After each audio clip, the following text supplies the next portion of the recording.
And this could be a good time for some people to check that feature that Roger was talking about, since I'll be sharing my screen. And you can see if you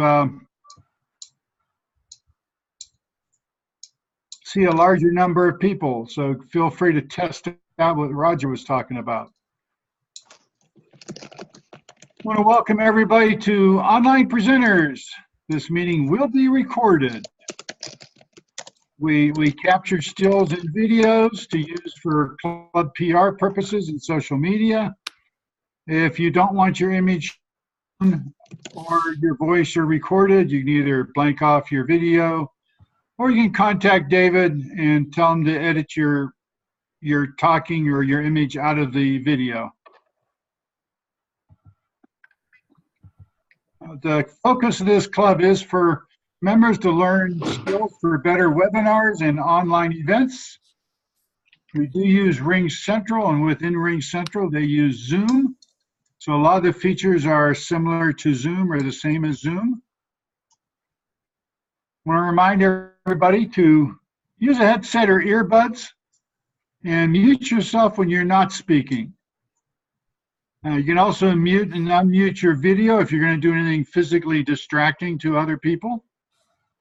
And the controls are in the lower left-hand corner for the mute and unmute features. And in the upper right-hand corners, you can change from speaker view to gallery view.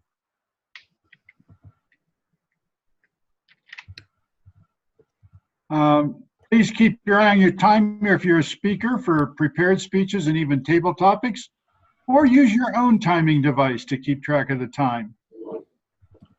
But try to remember who the timer is. And if you need an audible signal, let the timer know that you'd like an audible signal in addition to the visual color. If you're interested or know somebody that's interested in joining the club, you can direct them to our WordPress website, and they can click on the join button and fill out a form. We are an advanced club. We normally accept Toastmasters that have completed 6 speeches, but we can make an exception for people that have other speaking experience. We just ask them to make a 1 or 2 minute speech on why they want to join the club. Now let's start the meeting, and I'll stop the share and turn the meeting over to Sunny, our Toastmaster for the evening. Thank you. Thank you so much, Mr. President. Hello, everyone, and welcome to our latest Toastmaster meeting. I am Sunny Fridge, and I'm happy to be your Toastmaster of the day. And I just wanted to let you know that our theme for today, in honor of the Martin Luther King holiday, is Dream Big. If you may be wondering how old he would be today, 90 years old. And this holiday is celebrated usually around the 3rd Monday in January. And also, he will also be remembered for his I Have a Dream speech back in 1963. So what I want to do now is, just by a show of hands, how many of you are dreamers out there? Raise your hand. Humor me. That's right. Just about everybody is a dreamer. So today, dream even bigger. They say if your dream isn't big enough, then if it doesn't scare you, it's not big enough. But speaking of dreams, teamwork makes the dream work. So what I want to do now is introduce you to some of the people who will help make our meeting a success. I would like to call on our counter for today, Peggy Klauser. Peggy, what is your role? Good evening. I'm the counter. I'll be responsible for keeping track of any sounds that are odd, words that are used as a crutch, or words that may be inappropriate, such as well, but, so, thank you. Thank you so much, Peggy, for those words. I like to call this person who holds the role the Wizard of Oz. So that's what you're doing for us today. Next up is our grammarian, Andy Byrne. Andy, what's your role today? Explain. My role today as grammarian is to carefully listen to everybody's speech and to define if anybody uses the words overcome or dream big in their speeches. And when called upon, I'll give a report. Thank you, Andy. Next, our vote counter, Viviana. Viviana, explain your role. Okay, my role is to collect votes from all of you. So don't forget to send me a private message for your favorite table topics, speakers, and evaluator. Back to you, Sandy. Thank you so much, Viviana. Next is our chat monitor, Lou. Lou from Chicago. Thank you, Madam Toastmaster. As chat monitor, my job is to monitor the chat. So please dream big when you post to the chat, and I will do my best to overcome any challenges as I scroll through the chat box. Madam Toastmaster. I love it. Thank you so much, Lou. At this time, we are moving to our first part of the meeting, which I should have explained for those of you who are guests. We have three parts. Our first part of the meeting is our prepared speeches. Our second part of the meeting is thinking on your feet or table topics. And our third part of the meeting involves better listening, our evaluation portion of the meeting. I would like to now start with our first speaker of the day. He is Graham Cairns, and today he is speaking from the Visionary Communications path. He's presenting the Level 3 elective, Focus on the Positive. In it, he will be asking whether Father Divine was right or whether maybe Mr. In-Between has a place as well. Please help me welcome Toastmaster Graham Cairns. Thank you, Madam Toastmaster. Ladies and gentlemen, I promise I will explain what that introduction was all about. But before I do, I have to say that you have to accentuate the positive, eliminate the negative, latch on to the affirmative, don't miss with Mr. In-Between. Now, I'm not going to sing anymore because I'm not Bing Crosby. And you may have told that because I'm not dead for a start. But the thing about that particular song by Bing Crosby in 1943, and then later by, I think it was done in the 1950s by a couple of people, and then in the 70s. In fact, it's been done as recently as a couple of years ago by Stephen Colbert, is that it's got a message in there that you have to accentuate the positive and eliminate the negative. Now, the reason that I mentioned Father Divine is because that was where this originally came from. I'm not going to talk about his rather dodgy theology, but he did raise some really interesting issues, like needing to accentuate the positive and eliminate the negative, not latch onto the affirmative, and don't mess with Mr. In-Between. But is he right? What if something is wrong? What if you need some caution? I remember being told once as a child that I should always hope for the best, but be prepared for the worst, because that way, if I was right, I would get everything I wanted. But if I was also right, then I'd be able to deal with things going wrong. Me, I'm eternally optimistic. I once had a friend say to me that I'd shake hands with the devil himself if he hadn't kicked me in the crotch first. I didn't quite understand at the time, but I understand roughly what he means, that I am eternally optimistic. I wake up every day thinking, all right, what has this day got for me today? I'm currently, for example, the reason that I'm not in my usual environment is I got called in today to work at my radio station. Now, it's unfortunate that my boss is sick. I wouldn't wish kidney stones on my worst enemy, let alone my best friend. But the fact is, he's sick. I get to come in and read news to the world. Now, this is something that really, really excites me. So I'm optimistic. I'm always optimistic. But I also have to urge a sense of caution to myself occasionally. The particular project that I'm doing here, this is the project about being optimistic, looking at the positive, suggests that I should, for example, run a diary every day for some weeks and see when I am positive and when I am not positive, when I am up and when I am down. And I have to say, having done that, I'm up nearly all the time, but there are occasions when I have to step back from that. Otherwise, I run the risk of being Pollyanna. Anyone here familiar with the phrase, oh, they're such a Pollyanna? It's actually from the 1913 book by Eleanor Porter. And Pollyanna was eternally upbeat. And when the book first came out, and as early as the 1920s, being a Pollyanna was considered a really good thing.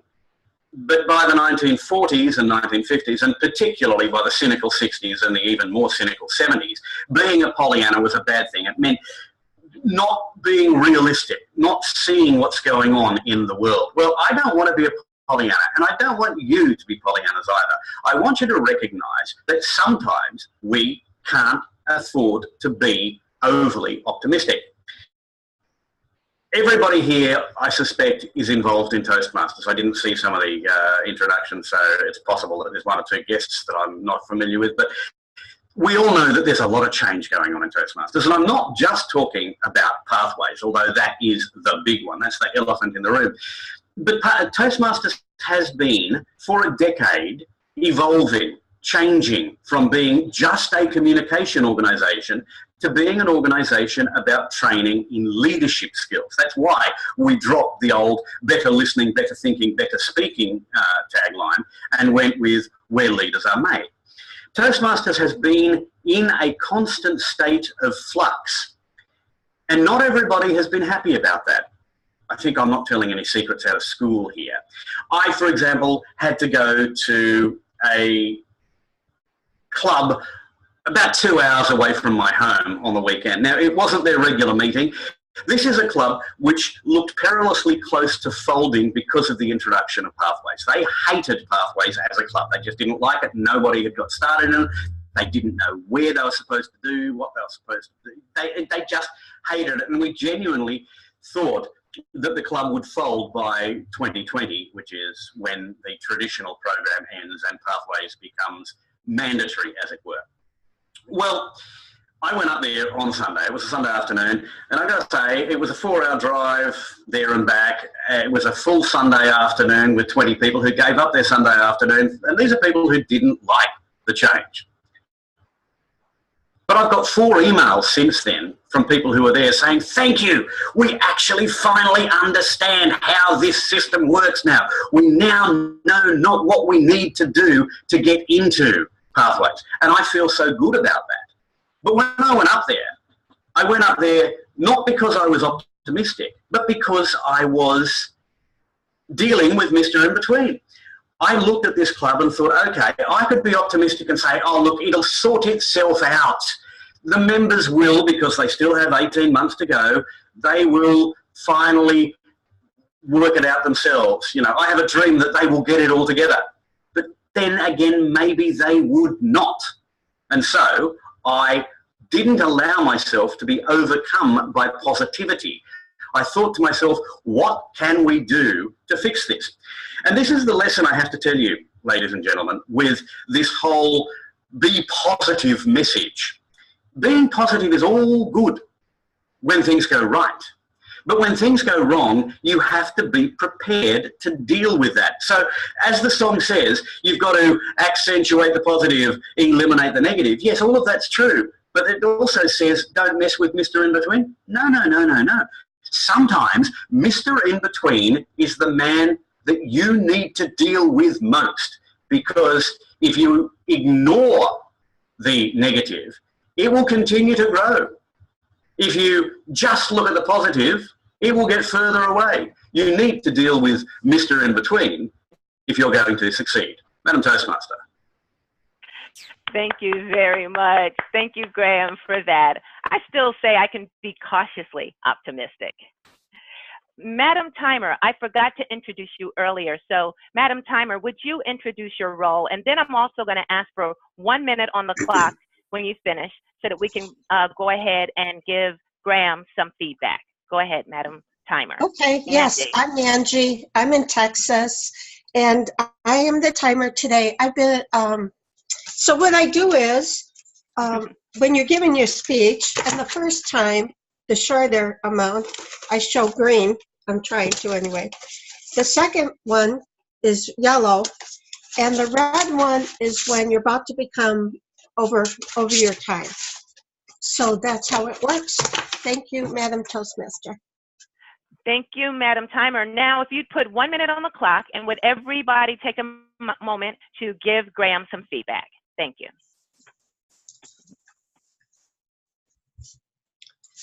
Well, I can start. Okay, Graham. Absolutely. Oh, no. Oh, I Oh. actually we're going to put it in a chat. Oh, we're going to put it in a chat. Yeah. Okay. Got I'll try your way next time. it. Yeah. Yeah. Yeah. Okay.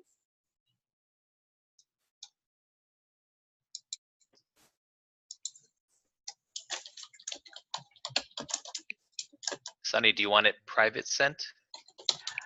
Telegram? It can be to everyone. It's okay. And if you have some particular specific, you can send it directly to him. Thank you. I'm a big boy. I can take whatever people say. Just I'm getting smaller than a big boy, wanted though. to be sure. Okay.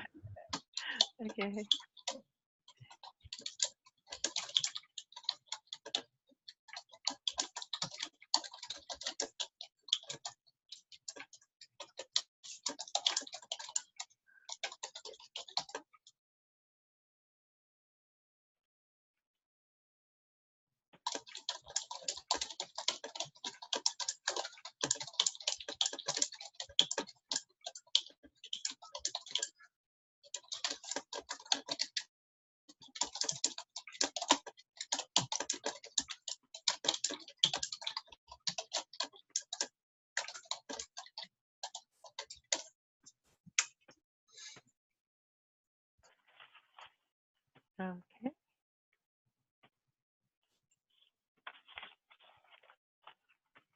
And Madam Timer, is time up? You're on mute. Yes, Madam Toastmaster. I'm sorry. Time's up. Okay, thank you very much. And thank you for everyone who participated. Glenda, is Glenda here? Okay, we are going to move on to our second speaker. Our speaker is Toastmaster Norman Dow, and his speech comes from the Visionary Communication Level 1, Mastering Fundamental Evaluation and Feedback, first speech. The time is 5 to 7 minutes. Norman is sometimes called a griot. Griots are a West African storyteller, historian, and they're preachers who are the custodians of a society's culture. In 2019, Norman is relaunching a blog e-magazine, and he will be telling stories relevant to Black church leaders. This speech is a rationale for that publication, God's Griot. The title of his speech is A Voice for an Invisible Church. Please help me welcome Toastmaster Norman Dow. Thank you, Madam Toastmaster. This is your desktop. Share screen.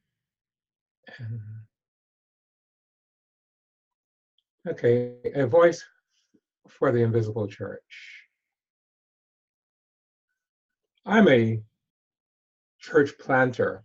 I've actually planted 4 churches. And when I was trained in doing so, I was trained in material that was developed in a culture that was foreign to my own. And I soon found out that Black people weren't white folk and dark skin. There were cultural and sociological differences in the way they practiced their faith. So a few years ago, in 2013, I ran into an article by Christianity Today about a study on African American church planting. I was really excited. Maybe there were some insights that could help me in my efforts. But as I read who had actually been part of the study, I was quickly disappointed. The people were all members of predominantly white denominations. Now, I knew 3 of them. They're decent people, but could it be possible that someone who's part of a Black church would know something about planting Black churches? I started to wonder, I wonder how big the Black church is in America compared to the white church. So I decided to do a little research. Wikipedia and the Handbook of US and Canadian Churches, I looked at the 20 largest denominations and broke them out by predominantly Black or predominantly white. Now, it so happens that many of the predominantly white denominations have a significant number of Black members, but the Black denomination are usually about 99% Black.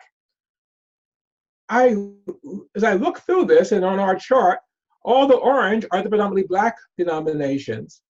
I said, wow, there were 6 Black denominations that were actually larger than the most prominent denomination in the study. I went further and summarized, and I found that 33% of denominational Protestants are members of Black denominations. I was surprised. In America, Blacks are about 1 out of 10 people. So we're about 3 times more prominent in terms of denominational Protestants than the numbers would represent. What's going on here? I started looking very, very closely to see whether this was an anomaly. I started looking to see whether there were other things where members of the Black church were speaking. And for the last 5 years, I've scoured Christian media. I have never seen one article by a Black Christian leader who's still a member of a Black church in mainstream Christian media. I was surprised. We're 1 out of 3, but we have nothing to share with ourselves or the church at large. Wow. It brought something to memory that historians now talk about the origin of the Black church not being something that the slave master had done with slaves, but how the slaves outside of the master connected their African spirituality with God outside of the view of anyone. And it was called the invisible institution. That's the institution that birthed the Negro spirituals. That's the institution that birthed We Shall Overcome. That's the institution that birthed the southern terminus of the Underground Railroad, the invisible institution. In 2019, the Black church is still an invisible institution. There's an African proverb: until lions have their own historians, tales of hunting will always glorify the hunter. That's an interesting story. That's really important that if someone wants their story told, they have to tell it. James Cone, a Black liberation theologian, said, if the Black church does not recover its authentic, liberating past, it will not be able to know what to do in the present in order to build a new future. The Black Christian community needs its own voice, telling its own story, sharing its own insights. That's where this periodical, God's Real, comes in. Its logo is a Sankofa bird, an indigenous symbol where you need to look back in order to go forward, to build upon the past, to look into the future. As I was thinking about this, I sort of hear in the background an old song that Billie Holiday used to sing about the importance of having your own. Be quiet. Let me be quiet for a second. I think you can hear it. And let's not share you. So goodbye, will say, and it still is new. Now they have, Papa may have. God bless the child that's got his own. That's got his own. God bless the child that has his own. God's grill be for and by the Black church. God bless the child that has his own. I invite you to subscribe to God's Grill, www.godsgrill.com. A year from now, my big dream is that we're one of the top 10 African-American Christian blogs. Madam Toastmaster? Thank you. Thank you so much for that. And best wishes to you, Norman, for God's Griot. And I love it that you are dreaming big and living your dream in 2019. At this time, Madam Timer, would you put 1 minute on the clock, and let everyone put in the chat some words of feedback to Norman.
Stop.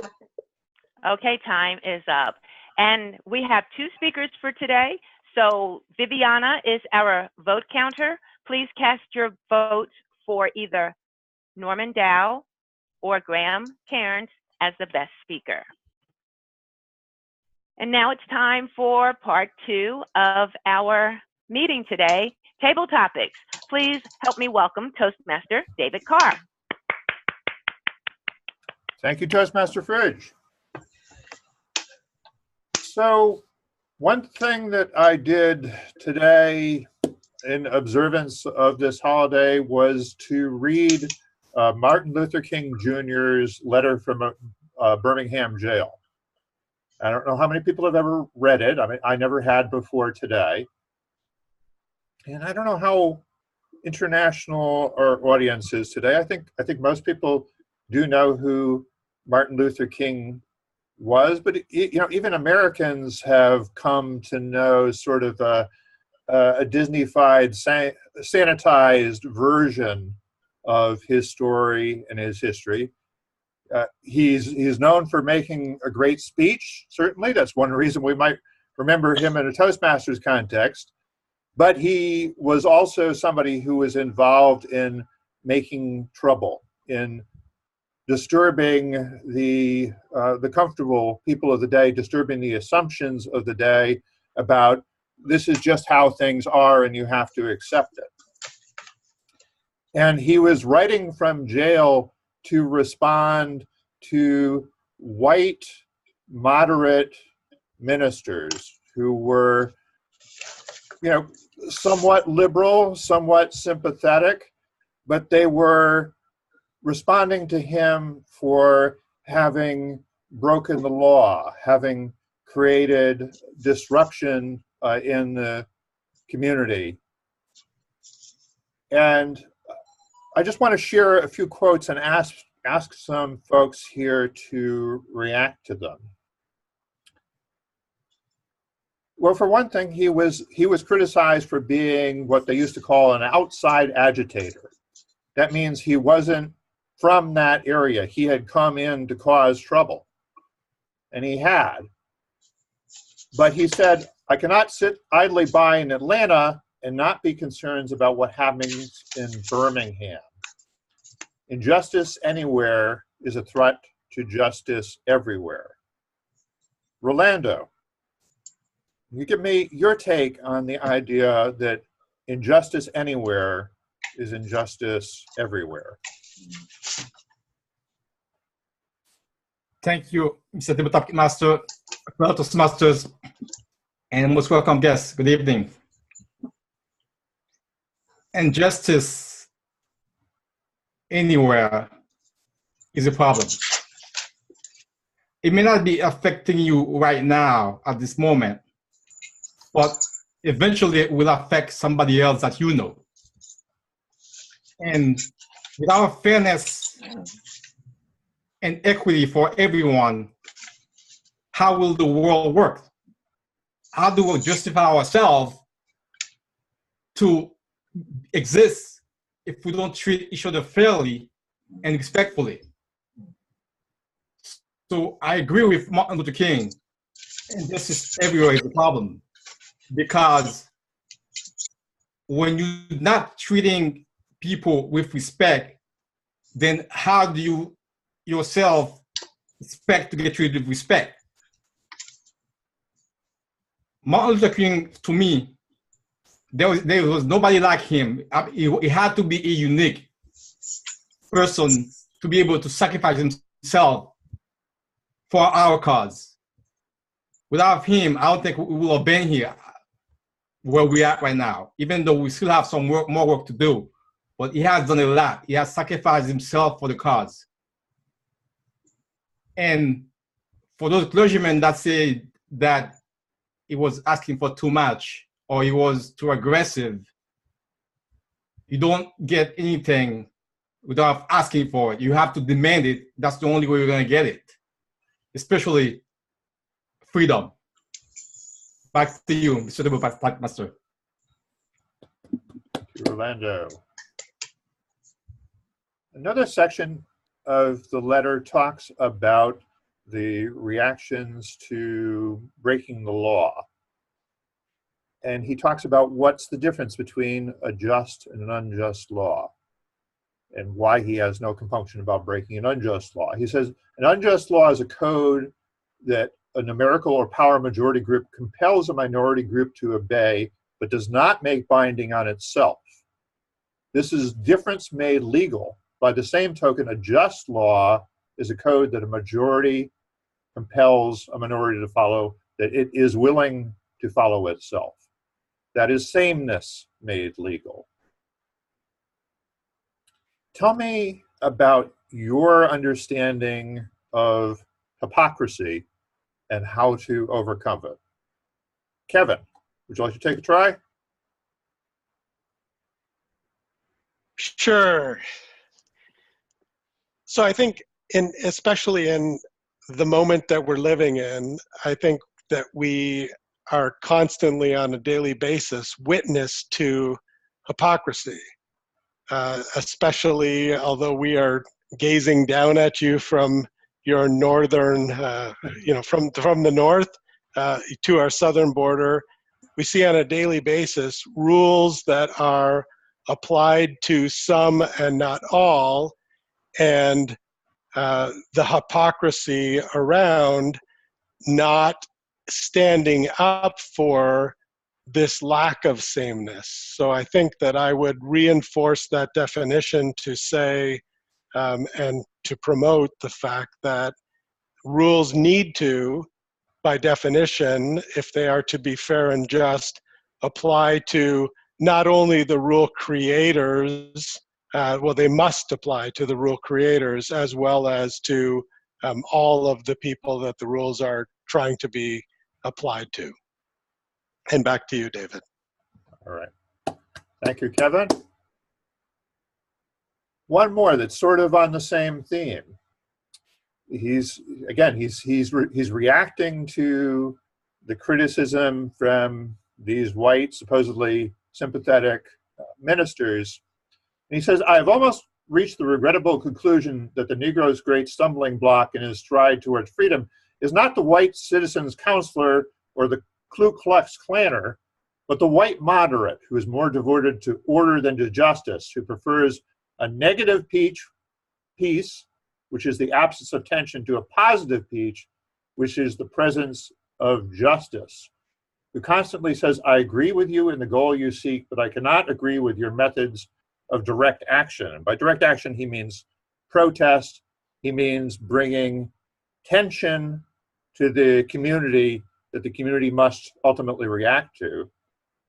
And he concludes by saying, shallow understanding from people of goodwill is more frustrating than absolute misunderstanding from people of ill will. Lukewarm acceptance is much more bewildering than outright rejection.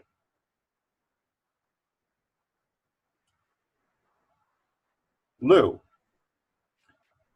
can you give me your take on that quote, and I guess it's really protesting against people who are phonies on some level, protesting that they're on your side, but maybe later. Mr. Topics Master, thank you, and I agree. It's interesting when you started reading the quote. At first, I wasn't sure where it was going, and I sort of had a hard time following. But then you said one particular sentence that just really brought it home for me, and I can't remember the specific wording, but it was something to the effect of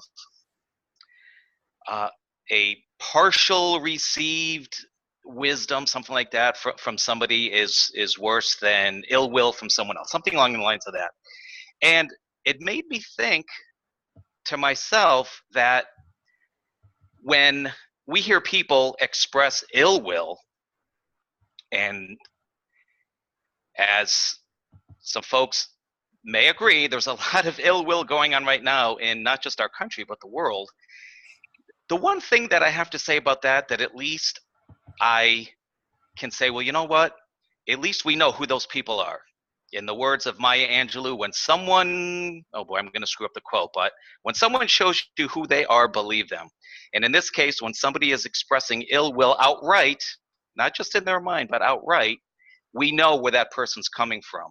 When other folks express, I guess I'll call it partial will or feigned goodwill, we don't really know where they're coming from. We're not sure what their leanings are. And of course, the terrible situation could be where they really don't mean goodwill.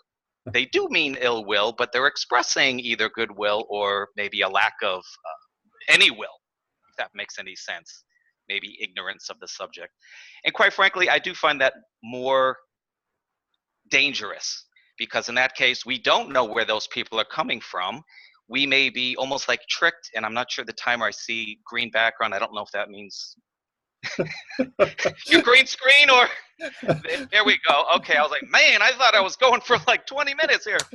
Anyway, bottom line, I really do appreciate folks who just tell me who they are and tell it like it is, because at least I know who they are and I don't have to figure it out versus the phonies. I think that kind of pretty much sums it up. Mr. Topics Master. All right. Toastmaster Fridge, should we stop it there? We have time for one more quick one, maybe. One more quick one. All right. Let me. Yeah, we do.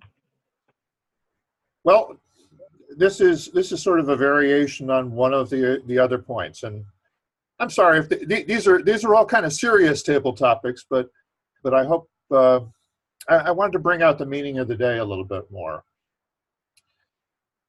Also on the topic of legality and illegality, we should never forget that everything Adolf Hitler did in Germany was legal, and everything the Hungarian freedom fighters did in Hungary was illegal. It was illegal to give aid and comfort to a Jew in Hitler's Germany, even so that I'm sure that had I lived in Germany at the time, I would have aided and comforted my Jewish brothers. Magda, how do we know when we cross the line to laws that are that unjust? How do we keep perspective on the law and the respect that it ought to be due?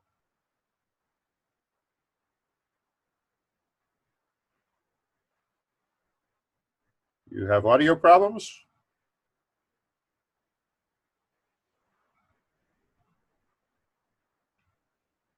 I think Magda is begging off on that question. Peggy, would you like to take a shot at that question? Yes, could you repeat it, please? I'm sorry. So this is the core of it is we should never forget that everything Adolf Hitler did in Germany was legal, and everything the Hungarian freedom fighters or anything that was opposed to the Nazi regime was illegal at the time. How do we keep an eye on whether our laws are getting that far out of whack? How do we distinguish between just and unjust laws? Thank you, Table Topic Master. Fellow Toastmasters, I believe in order to keep the laws correct or just, maybe a better word. I think we need to pay more attention to the news and to the media. I think over the past couple of years, both through bad gun control laws and through what some may call corrupt police systems, too many times either the gun will get in the wrong hand or something is misperceived by a police officer. Too many times we've seen younger people murdered or killed by police. And depending on who you want to listen to and which point of view you want to look at, the police officer could be right. We don't know. We weren't in their shoes. Yet they could have perceived that someone was threatening them. If we were in that same dark corner or that same 2 a.m. traffic pullover, we could very easily have done the same thing. So in order to keep it just or unjust, I think we need to put ourselves in the police officer's shoes. But at the same time, in order to keep everything just, I think we need laws throughout the states to control guns better and to keep them out of the wrong hands.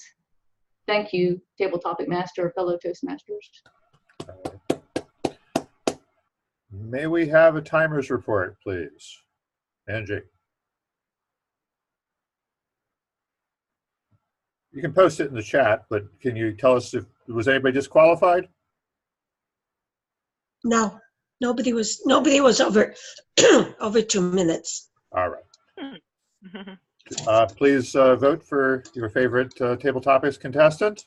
Back to you, Toastmaster Fridge. Okay, Toastmaster Carr.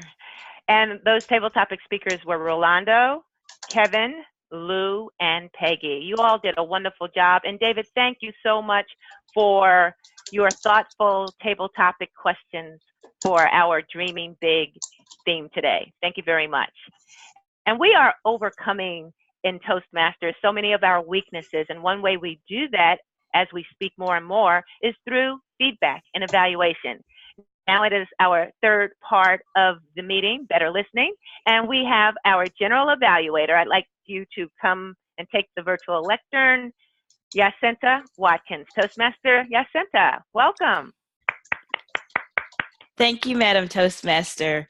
This is the part of the meeting that you all have been waiting for, the evaluations. We have had some amazing speeches and amazing individuals speak today. So we're looking forward to having awesome evaluations. We'll start first with Lois. She is going to be evaluating Graham's speech. Lois? Thank you, Madam General Evaluator. Before I start, Angie, can you mute yourself, please? Oh, yeah. My fellow Toastmasters, and most especially Graham. I think he left. He was hanging out. There he is. He's still here. Pollyanna is not the prescription. I didn't know what to expect from this speech. But one thing I know about Graham is that he weaves a story like no one else. He brings in history, which I absolutely love. I learned about Pollyanna in the 20s versus the 70s. And how could you not love his singing to open up his speech? It was fun. It was light. He had a lot of great enthusiasm. Vocal variety was all over the place, and he used his hands well. He knew when to bring them up, and he would lean forward. So I think, Graham, you have a great idea of where you are in your box. You know how to move. You know how to connect with the audience. And I honestly felt that you were looking directly at me. That is something that not everybody can do. Some people look down here. They look over here.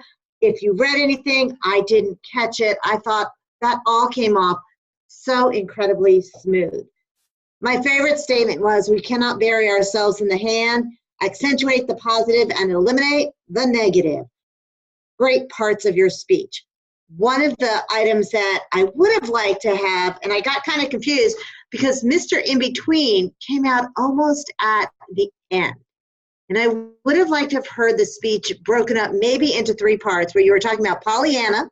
So you have optimistic Pollyanna, you have pessimistic Debbie Downer, and you have Mr. In Between, which is really what you're trying to tell us all to strive for. You can be the optimistic Pollyanna sometimes, you can be the pessimistic Debbie Downer, but the middle of the road is good for the long run. I appreciated you talking about Toastmasters and where Toastmasters is going, and I especially enjoyed your story about where you went to this group and you started off as Mr. In Between because you didn't expect anything, and you were optimistic that it would work, you were pessimistic that it might not work, so which is why you were just in between.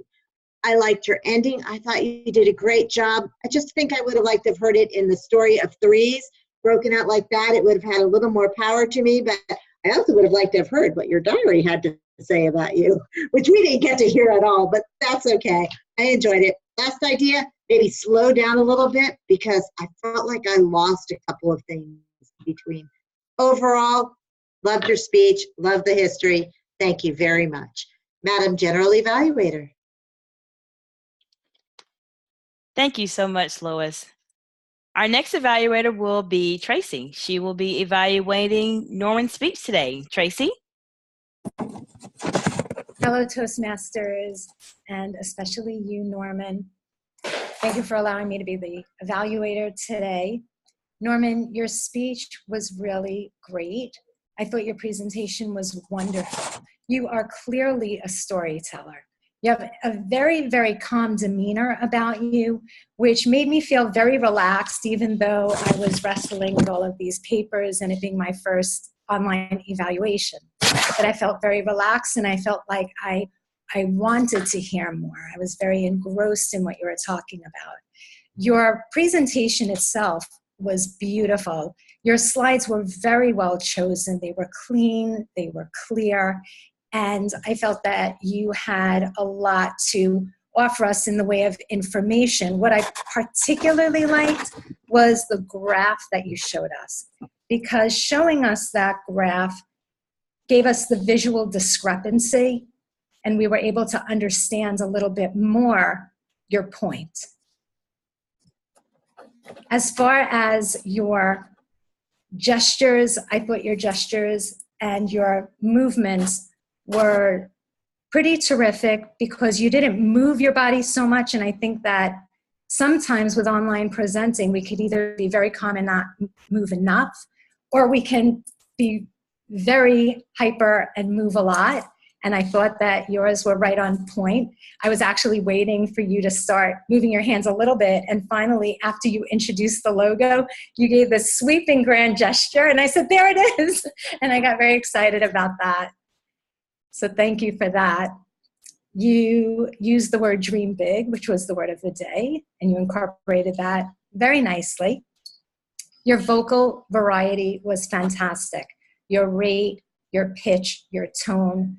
You knew when to speed it up and you knew when to slow it down and keep our interest in regards to your vocal variation. As far as what you could have done a little bit better, Norman, I think that next time it would be so impactful for you to state the topic and the title of your presentation.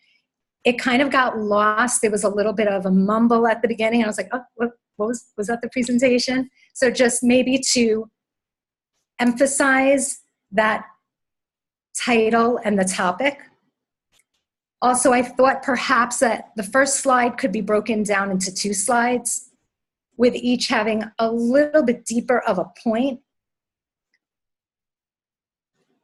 Another thing that I wanted to mention is that it's very difficult knowing where to look at when we're an online presenter because we're so used to looking in other people's eyes and having that one-on-one feedback and eye contact.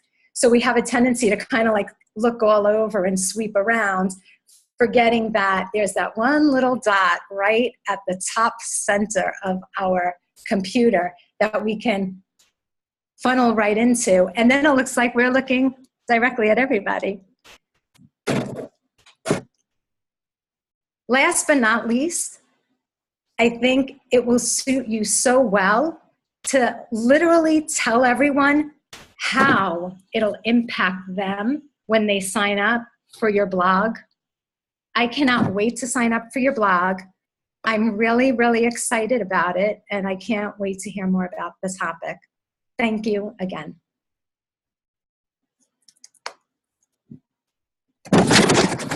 Thank you so much, Tracy.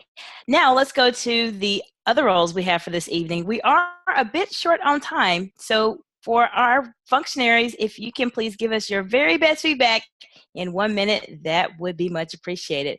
Let's start with our grammarian, which is Andy. Hi. As far as grammarian goes, the word of the day was overcome. Most people focused on dream big because of Sunny's big dream big on her virtual screen. And that was used often by herself and others, Norman, Sunny, Tracy. Several people used it. Nobody used overcome other than the introduction that Sunny did. But I think overall, it was well used when it was used.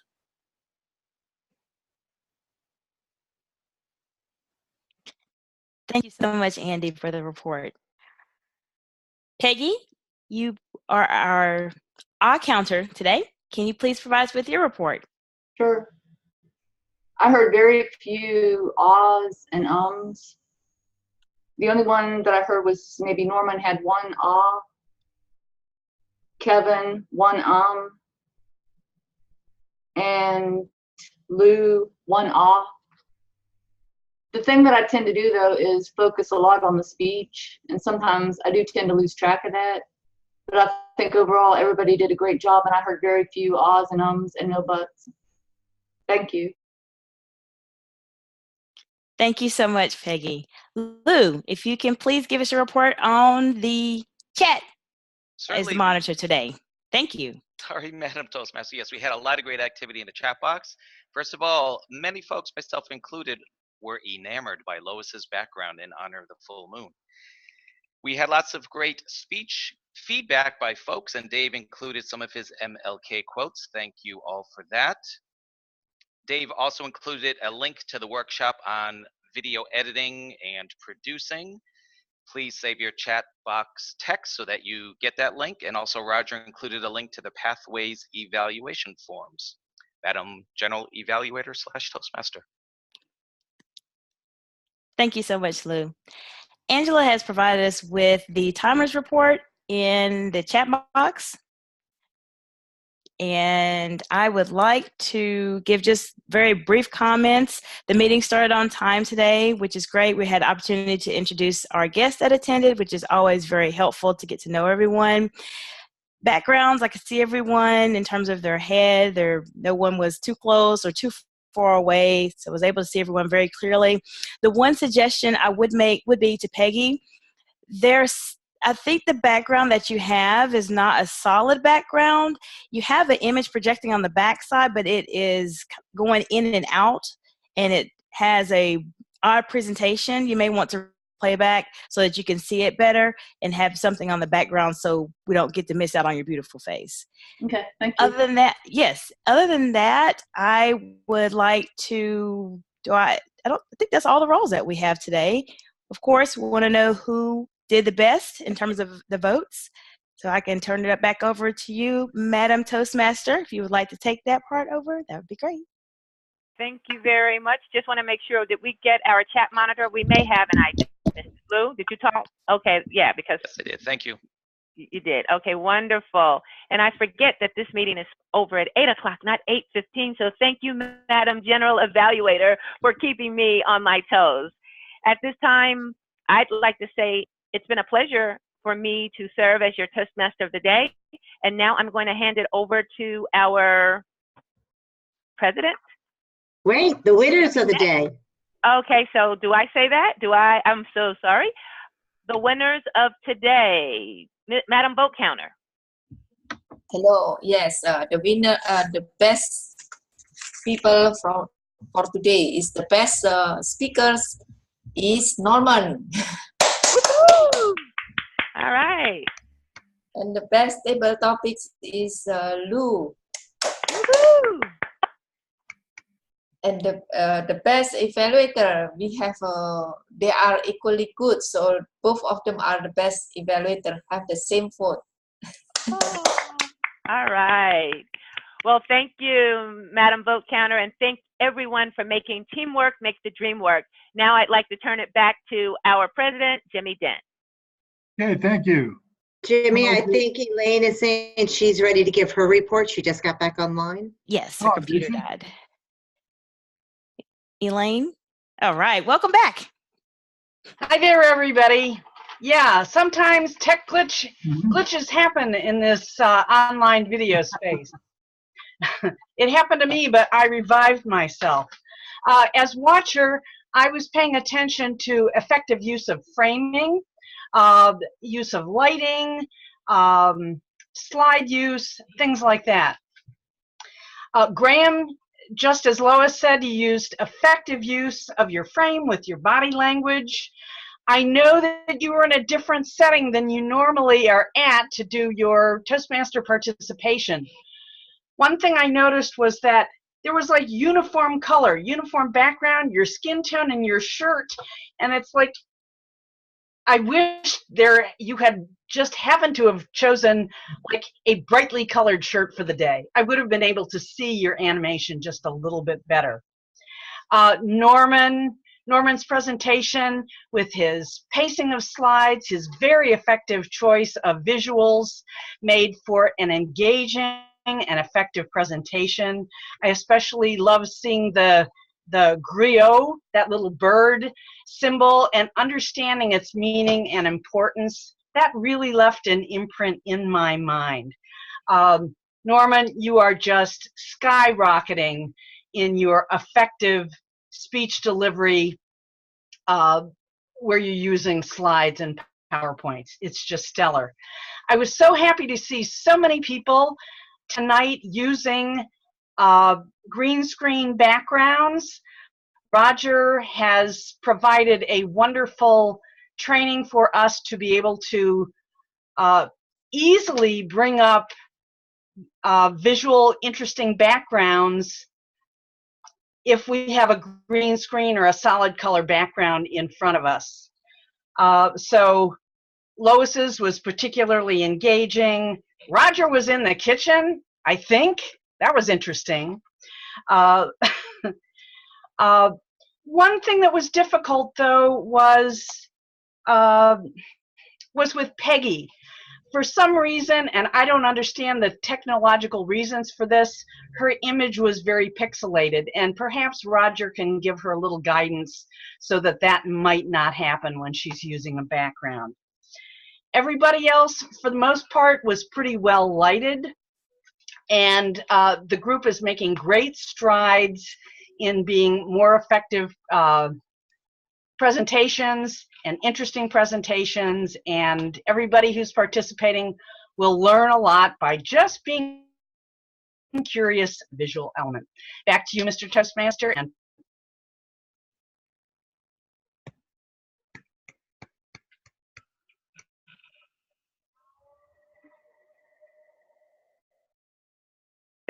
Thank you very much. And again, we're going to send it back to Jimmy. And by the way, for all the interesting comments in the chat, if you click on the More button on the right, the bottom right of your screen, you can save the chat so that you can go in and get those links if necessary. Now, and dream big. And speaking of dreaming big, here's the big Jimmy Dent. Okay. And I don't know what I meant by that. Yeah, I gotta click it. I am big. You just don't see the big part of me. Okay, I got a real quick announcement before I go on to our guest. We do need a Toastmaster for next week. That role's empty with some other functionaries, but we do have to have a Toastmaster. So please feel free to volunteer. Be our Toastmaster next week. At this time, I'd like to hear from our guest tonight. Kevin, can you tell us what you thought of the meeting? You still here? It's gone. No, Kevin had to leave. Okay. Tracy, what'd you think of our meeting? She's a member. Yeah, that's right. She's a member now. I'm sorry. Magna, Magda. Magda. Magda. Just call me M. Well, if you were in Hawaii, we could have called you Magda a few months ago. Listen, Graham's singing and sort of singing, talking is going to stay with me for quite a while. I thought, oh, this I need to overcome. And then I thought later, oh no, this is jocose, spelled with a C. It's a new word that I discovered. And the meaning of that is, what is it? Amusing, comical. So I enjoyed the opportunity to use my new word today. The meeting is fun as always. That's all I can say. Good to see all the faces that I've seen here before and to see a couple of new faces as well. Okay, thank you. And Shady or Shady? Can you hear us? She put a note on that she has to leave.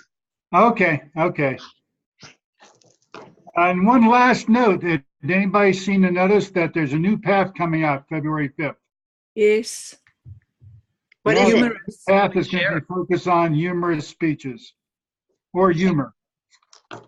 Really? It's finally coming out, and it's been quite a bit on Facebook. So I'm really curious to see what it is, because I'm going to be about that time. I'm going to be about March time frame or April. I'm going to be looking for my fourth path. When is it coming out, Jimmy? What I heard was February 5th. And which kind of seems strange because that's a Tuesday. Should come out on National Comedians Day. Yeah.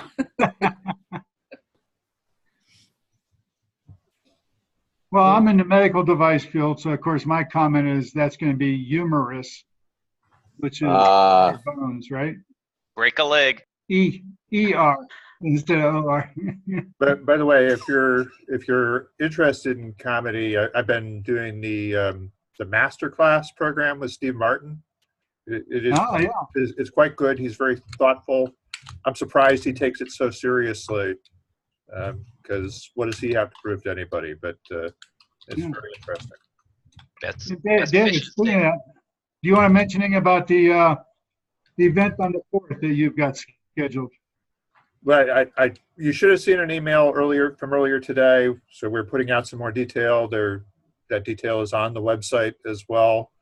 So I've tried to outline what I think we need to cover, but it's basically all the reasons why you want to be able to edit and improve video, and some of the reasons you can use it as a speaker or as a club leader to showcase the best talent around and to show why the experience in your club, any club, is fabulous, and why people need to check it out. So I think it's a more engaging way of letting people know that Toastmasters is something more than just giving PowerPoint presentations to each other. And then we do a fair amount of that too, don't we? Okay, does anybody else have anything they'd like to say to the group? If not, go ahead, Roger. As we close, I guess our meeting will be officially closed in about 5 seconds. If you want to stick around, a short tutorial in terms of how to work on your virtual background, that side-by-side mode that Lois mentioned earlier, and Q&A for Pathway. It will not be long, just 1, 2, 3, 4 questions. That's it. So that's it. Yeah, I tried that side-by-side when Norman's presentation was on. It works neat. I never knew about that. Okay. I've got to leave, so everybody have a good week. We'll see you next week. Bye, everyone. Bye. And great seeing you again. It's been too long. All right, for those of you who are sticking around, I am going to go ahead and share my screen. This function this is the side-by-side mode. Will only appear after at least one of us will share the screen. I'm going to share it. Look up top to your right and click on view, and you can click on the check mark side-by-side mode. So first Share screen. Well, let me make sure that I don't have anything I don't want to show on my screen. So you got, all right, so here it is. You see it? On top, click on it. It will say side by side. Do a click check. You will see some of our visual, our silhouettes, little icons on the side, and then the big side is my screen. Right in between, you see a little hole bar. It's very faint because it tends to be black. Left click, and now you can drag left and right. And you can make my share screen as small as possible. And then now making the individual participant area as big as possible. As it gets bigger, you get more icons. And if it runs out of room, instead of going left and right, now it goes up and down. Normally, before the share screen, you go left and right if it's more than 20. But once you use this side-by-side mode, it becomes up and down.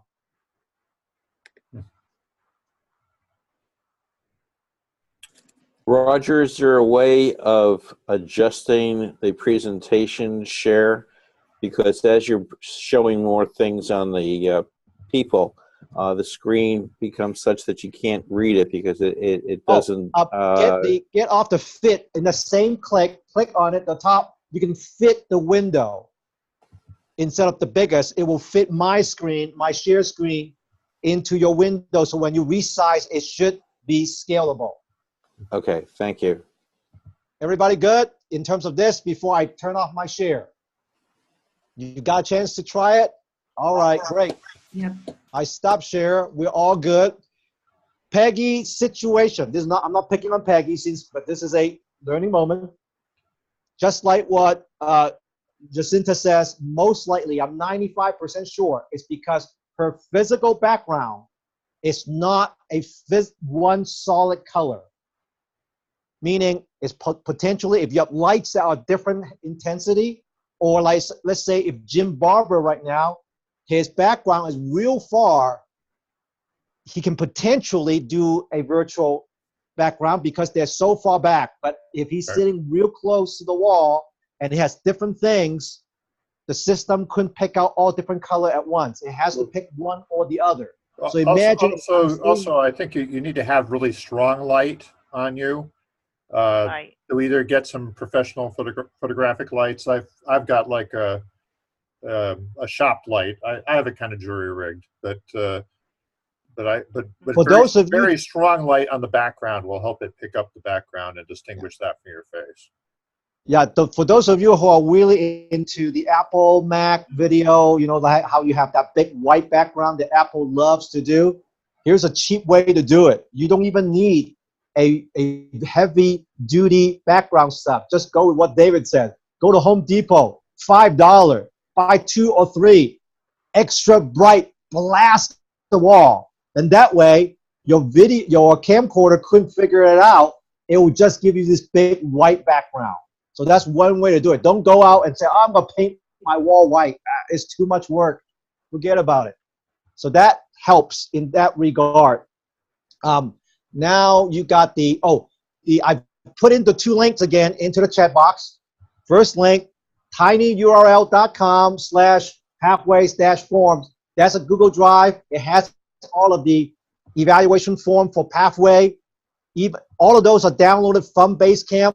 It just, I put everything into one place so you don't have to log in, log out, trying to find it. So whether you are giving the speech yourself and you want to push that PDF to somebody else, or like Tracy, someone else is speaking, she wants to pick it up right away, boom, right there. All of those forms in there are fillable. That means you can actually type in it, save it, and send the saved version to the person without printing it out in physical form.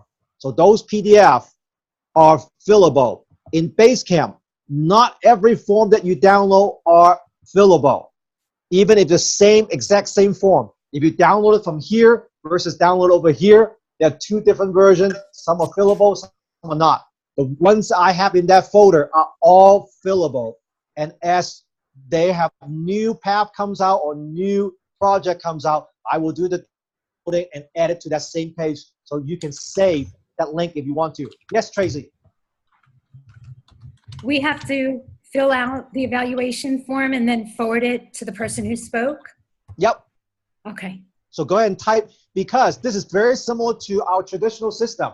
Our verbal evaluation is 2 to 3 minutes. Sometimes we have a lot more, and you cannot just reiterate everything. So you type it, and some of the things not as high priority, put it all in there, send it to that person.